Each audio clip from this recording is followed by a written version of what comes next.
So welcome back to the shop, friends. So today I thought I'd share with you the correct method for soldering wires. Soldering, of course, in my opinion, is the best way to connect wires. Many of us kind of maybe default to these little guys. We've seen these little automotive style connectors in there, and well, they're not great. Just go look at your trailer after a couple of years being outside using these. You know, they're not ideal. The ideal way, though, is to solder. It's a little intimidating, I think, by a lot of folks because maybe you don't have the equipment or you've had bad luck with it. I'll show you how easy this is to do with just a tiny handful of tools, and I'll show you. Let's go into the kit right now. There's really just a few things you need in your kit. And, you know, it's worth $100 or so. You can put together this kit that'll serve you for a lifetime.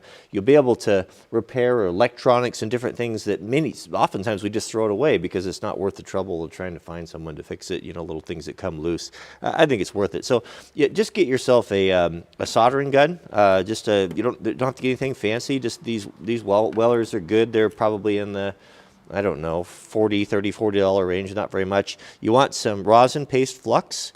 You want a little brush and some rosin core solder. You don't want to use the solder used for plumbing. It's not the right stuff. And this right here, this stuff's amazing. This is a 3M silicone dielectric grease type of thing that we use, as well as, you know, a good selection of shrink tubing. So let's show you how to prep it, and then we'll go through the whole process here. Do yourself a favor and get a couple of these alligator clips. You don't have to have those fancy stands, you know, if you're just doing this once in a while. Take 2 alligator clips and clamp them in your vise like this. Now, some of these alligator clips have a pretty tight spring on them, so take some shrink tubing on the ones you're going to keep in your kit and just melt it on there, and that way they won't mess up your wire. And this is going to hold things securely, and you're just going to get a whole lot better job. Okay, so for joining the wire, there's a couple different ways of doing it, but what I have found to be the best, and this is what Granddad always did it, is you fray the ends of the wire like this. You kind of splay them out like this and join them so they intermingle, kind of mesh like fingers together. Pinch one side like this here and start bringing everything together, and then twist. Twist this side here, and then twist this side over here like that. And that's going to give you the cleanest, the smallest, because we're going to shrink. If this is going to be something that's exposed and we're going to put our shrink tubing on there, it's going to be a little more low profile and look a little better. Now we can clamp it into our jaws and get everything ready for the solder. I don't think I mentioned you want a damp sponge too. Just any sort of old worn out sponge would be fine.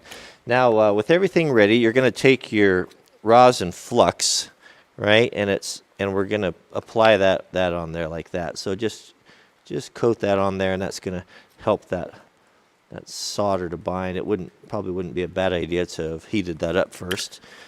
And then we're going to get our soldering iron and untangle the cord that hooks on everything.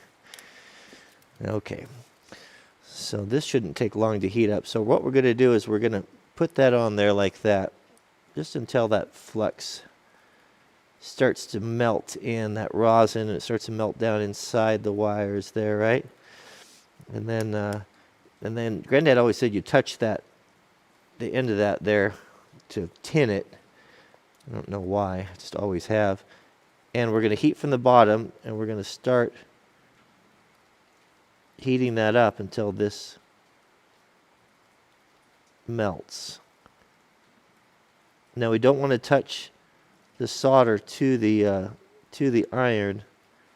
Oh, that took a long time to heat up there. There we go. Now it's sucking in there just like that. We don't put so much on there that it's going to you know, drip off. And don't try to dribble it on there. I could probably use a little bit more right there. There we go. That's all. That solder joint looks pretty good. Now remember, this is marginal advice, so take it for what it's worth. Now we want to waterproof this. This is where we're going to use the 3M silicone paste. Having this in your shop, anytime you put together electrical connectors or anything like that, is so good. It's so good. And we'll just put a little bit of that on there like that. And then, now we're going to do our shrink tubing. Now I'm going to use a piece of clear shrink tubing just so you can kind of see what's going on and what a great connection that this is.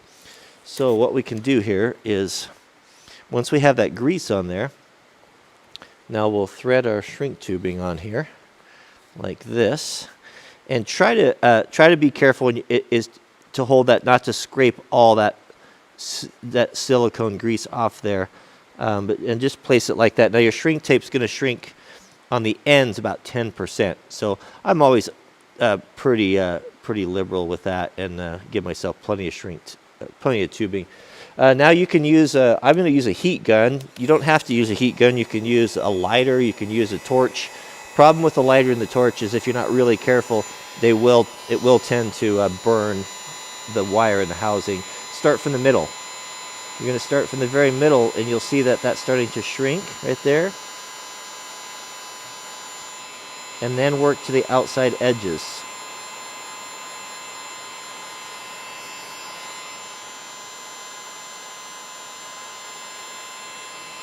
And you'll see, I think you can see, you'll see that silicone making that seal as the shrink tape tightens around the connection, and ideally you want it to squeeze out like that side right there. Probably should have put a little bit more on the housing, but that